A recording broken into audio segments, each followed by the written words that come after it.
వేరుశెనగ కొనుగోళ్లకు పేరుగాంచిన కర్నూలు జిల్లా ఎమ్మిగనూరు వ్యవసాయ మార్కెట్ పంట ఉత్పత్తితో కళకళ్లాడుతోంది. జిల్లాలోని పలు మండలాల రైతులతో పాటు సరిహద్దు ప్రాంతాల నుంచి వేరుశెనగ అమ్మేందుకు రైతులు వస్తుంటారు. సాధారణంగా మార్కెట్కు ఉత్పత్తులు తెచ్చిన రైతులు వాహనం నుంచి బస్తాలను దింపిన కూలీ డబ్బులు మాత్రమే ఇవ్వాలి. అయితే కమిషన్ ఏజెంట్లు మాత్రం తూకం కూలీ డబ్బుల పేరుతో అదనంగా బస్తాకు 10 రూపాయలు తీసుకుంటున్నారని, దీంతో నష్టపోవాల్సి వస్తోందంటూ రైతులు ఫిర్యాదు చేస్తున్నారు.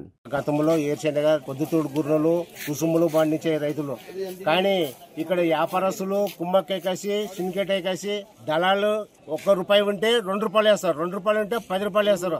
అందుకోసమే దళాలని కమిషన్ రద్దు చేయాలా. రాష్ట్రంలోనే ఎమ్మిగనూరు మార్కెట్ కు వేరుశెనగ కొనుగోలు చేసే దాంట్లో మొదటి ప్రియారిటీ ఈ మార్కెట్ కు ఉంటుంది.